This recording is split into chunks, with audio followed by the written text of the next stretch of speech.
students, welcome back to my YouTube channel. I hope you all are doing well. उम्मीद है आप सब लोग खैरियत से होंगे। तो आज की वीडियो में हम मॉडल पेपर 1 डिस्कस करते हैं एसपीएससी का, एफपीएससी का। ठीक है, ये सभी कमीशंस के एग्ज़ाम्स के लिए बहुत ही इम्पॉर्टेंट मॉडल पेपर है। Sindh public service commission, Punjab public service commission. Okay, so आज हम मॉडल पेपर 1 डिस्कस करेंगे। Subject specialist English literature. Okay, so let's start. Number 1 पे हमारे पास क्या है? A type of literature characterized by particular subject और स्टाइल इज़ कॉल्ड डैश। एक टाइप ऑफ लिटरेचर है, ठीक है, करेक्टराइज किस, उसमें खुसूसियात क्या है, पर्टिकुलर उसका सब्जेक्ट होता है और स्टाइल होता है, वो क्या कहलाता है? यनरा। यनरा, इसको यनरा पढ़ते हैं। देखने में तो GENRA यनरा हम पढ़ सकते हैं, लेकिन इसको यॉनरा पढ़ा जाता है। Got it. Next we have by the middle of the 14th century dash was a native language of all classes. जो नेटिव लैंग्वेज थी वो तमाम क्लासों की कौन सी थी? 14 सेंचुरी में कौन सी थी? इंग्लिश थी। ठीक है, नंबर 1 पे हमने डिस्कस किया एक ऐसा लिटरेचर जिसमें उसकी करेक्टरिस्टिक्स, सब्जेक्ट और स्टाइल, उसको क्या कहते हैं? Genre. Next we have by the middle of the 14th century dash was the native language of all classes. English is का आंसर। नेक्स्ट है the enthusiastic addiction to the study of the writers of Greek and Roman antiquity led to. हमारे पास यहाँ पे option दिए गए communism, humanism and socialism. None of above. None of above का मतलब इनमें से कोई भी नहीं, इनमें से कोई भी नहीं है, क्योंकि इसका राइट आंसर क्या है? इसका राइट आंसर है जो राइटर्स ग्रीक एंड रोमन के थे वो कौन से थे? रोमांटिसिज्म के। ठीक है, रिनाइंसेंस के, रिनाइंसेंस के, रिनाइंसेंस RENAINANC, रिनाइंसेंस के। द एज ऑफ रीबर्थ के ये राइटर ने, द एज ऑफ रीबर्थ भी इसको कहा जाता है, रिनाइंसेंस कहा जाता है। नेक्स्ट हमारे पास है MCQs। Characters are mentions in Chaucer's prologue. Chaucer के करेक्टर्स, चौसर का एक पूरी द कैंटरबरी टेल्स है, उसके बारे में प्रोलॉग द कैंटरबरी टेल्स की बात हो रही है। ठीक है, उसमें कितने करेक्टर्स थे? 30 करेक्टर्स थे। ओके, नेक्स्ट है dash was known as madam Eglantine. Madam Eglantine किसको कहा जाता था? प्रायर्स को। प्रायर्स को मैडम ऑफ इंग्लैंटाइन कहा जाता है। नेक्स्ट है हमारे पास dash is the saint Julian of his country. Franklin. Franklin जो था वो saint Julian of his country, अपने कंट्री का सेंट जूलियन था। नेक्स्ट है हमारे पास among Chaucer's character who had looks well curled as if they would led in Paris। Chaucer's के करेक्टर्स में कौन सा करेक्टर ऐसा था जो लेड इन पेरिस था? वो कौन सा था? पर्सन था, वाइफ ऑफ बाथ था, नाइट था, स्क्वायर। इसका राइट ऑप्शन है ऑप्शन डी, स्क्वायर। स्क्वायर है चौसर्स के करेक्टर में well curled as if they would laid in Paris. Got it. Next discuss करते हैं MCQs, इम्पॉर्टेंट हैं सब्जेक्ट स्पेशलिस्ट के लिए। नेक्स्ट है हमारे पास spirits in the rape of the lock are कॉल्ड्स।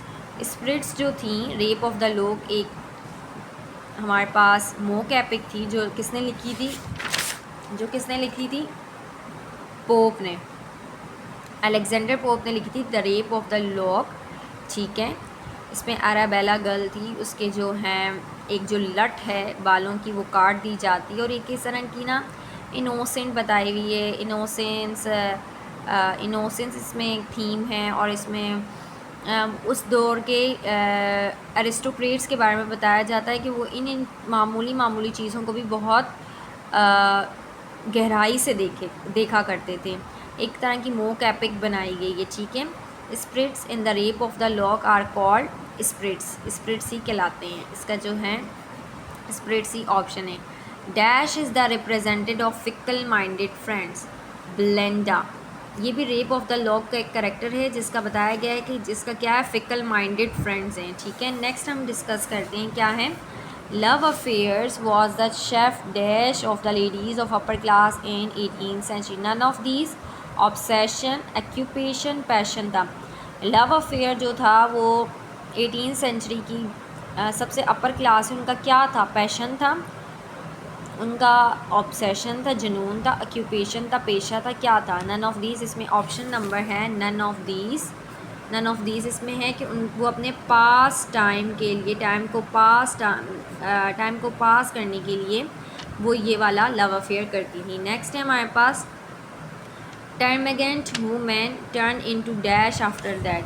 टर्मेगेंट women है वो कब हो जाती है, आफ्टर दैट के बाद क्या हो जाती, स्लेमेंडर हो जाती, क्या हो जाती, स्लेमेंडर हो जाती। नेक्स्ट है हमारे पास the poem go and catch a falling star by John Donne. Go and catch a falling star जो है वो एक पोम है, जॉन डन ने लिखी है। Throughs light on dash of life किसके बारे में बात करती हैं, ये पोम्स सब चीज़ों के बारे में बात करती है इम्प्रोबेबिलिटीज़ के बारे में भी करती है, इम्पॉसिबिलिटीज़ के बारे में भी करती हैं और इम्प्रैक्टिबिलिटीज़ के बारे में। तो इसमें हमारा ऑप्शन क्या है, option all of them. Next है हमारे पास Milton was born in. Milton कब पैदा हुए, लंदन में पैदा हुए, ठीक है। नेक्स्ट है Milton himself wrote about his boyhood in.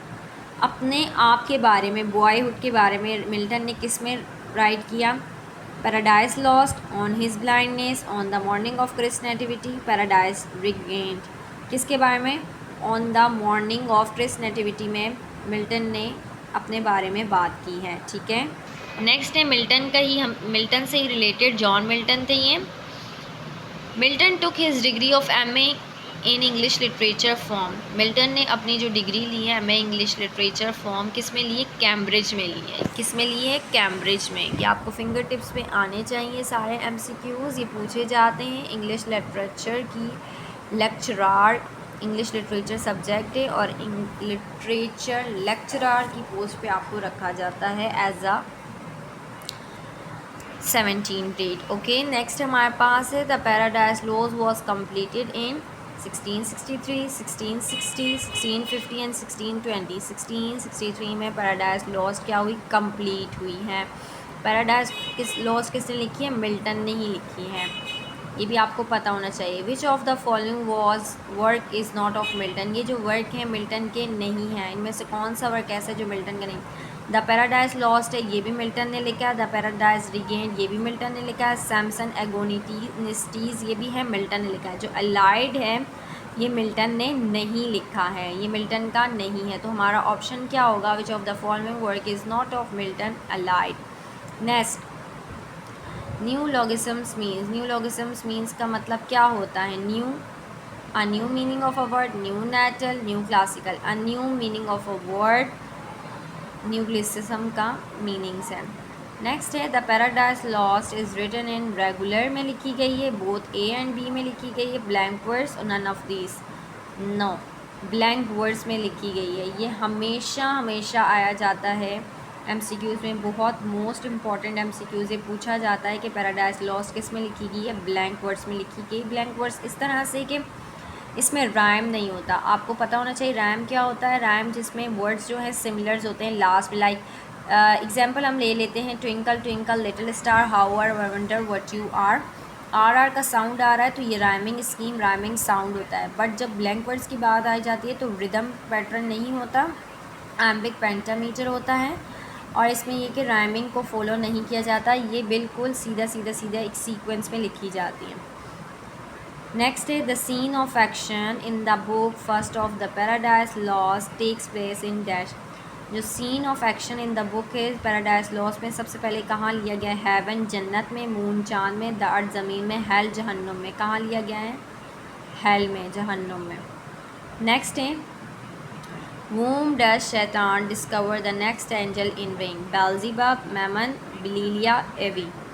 whom does शैतान discover the next angel in ring, rank में किसको रैंक किया गया एंजल्स में, शैतान ने बेल्ज़ेबब को, ठीक है। नेक्स्ट अब डिस्कस कर लेते हैं एमसीक्यूज़।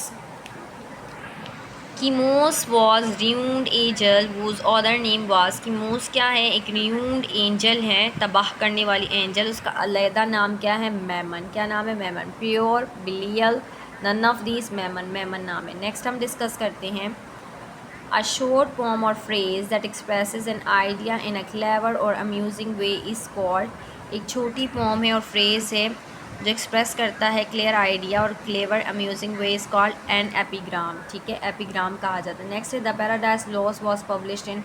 आपको पैराडाइज लॉस्ट सबसे पहले ये पता होना चाहिए कि किसने लिखी, जॉन मिल्टन ने लिखी। कब पब्लिश्ड हुई, 1667 में, और कब कंप्लीटेड हुई, 1663 में। इसमें राइट ऑप्शन क्या है, पब्लिश कब हुई, 1667 में। Okay, next is second defence of English people was written in dash. Second defence of English people जो है वो किस में लिखी गई हैं, इंग्लिश में ही लिखी गई हैं। नेक्स्ट है, in the novel Pride and Prejudice the Bennet family lives in the village of dash. Pride and Prejudice एक नावल है जो लिखा है जेन ऑस्टन ने। किसने लिखा है, जेन ऑस्टन ने। She is a renowned poet in English literature. She wrote a lot of novels like Emma, Pride and Prejudice, The Prelude, etc. She was very famous on that her time. She was very young and she was very famous in English literature. Okay, Pride and Prejudice इनका एक novel है जिसमें इन्होंने girls के बारे में बात की गई है। एक फैमिली, उनकी 5 बेटियां होती हैं और वो अपनी बेटियों के रिश्तों की वजह से बहुत परेशान होते हैं। अब बेनेट फैमिली के बारे में पूछा गया वो कहाँ रहते हैं। बेनेट फैमिली लेती है पेम्बरली में, रोजिंग्स में, लंदन में, लॉन्गबॉर्न में। इसका राइट ऑप्शन है लॉन्गबॉर्न में ये फैमिली रहती है, बेनेट फैमिली। नेक्स्ट हम डिस्कस करते हैं, Elizabeth best friend is named as dash. Elizabeth जो है वो एक करेक्टर है प्राइड एंड प्रेजुडाइज में और बहुत ही इंपॉर्टेंट करेक्टर है। सारी कहानी इसी पर मुनहसर करती हैं, based on this character Pride and Prejudice. Okay, best friend name क्या है इसका, Mrs Phillips, Miss Bingley, none of these, Charlotte Lucas. Charlotte Lucas जो है एलिज़ाबेथ की बेस्ट फ्रेंड है। Next, Lady Catherine de Bourgh is Darcy's dash. Darcy एक another important character है।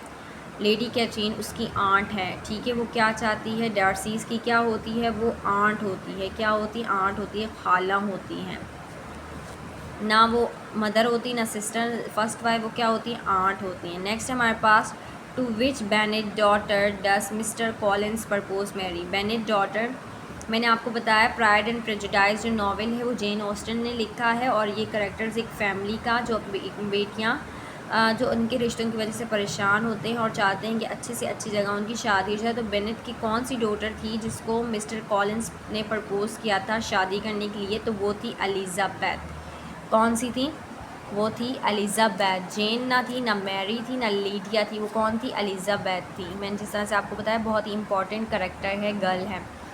What does Lady Catherine forbid Elizabeth to do. Lady Catherine क्या चाहती थी कि एलिज़ाबेथ क्या करे, मेरी बिंगली करे, to resist Rosings, marry Darcy, see Vikram.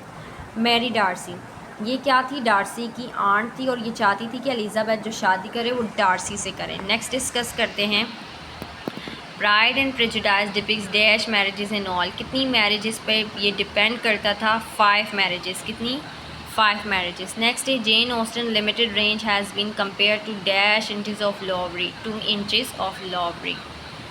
Okay students, तो आज की वीडियो में हमने बात की मॉडल पेपर 1 के 32 MCQ जो हर एक स्टूडेंट को अपने फिंगर टिप्स पर याद होने चाहिए क्योंकि ये हमेशा पूछे जाते हैं, चाहे वो सिंध पब्लिक सर्विस कमीशन का पेपर हो, पंजाब पब्लिक सर्विस कमीशन का पेपर हो, बलूचिस्तान का हो, किसी भी डिस्ट्रिक्ट का हो, बहुत ही इम्पॉर्टेंट है, पूछे जाते हैं।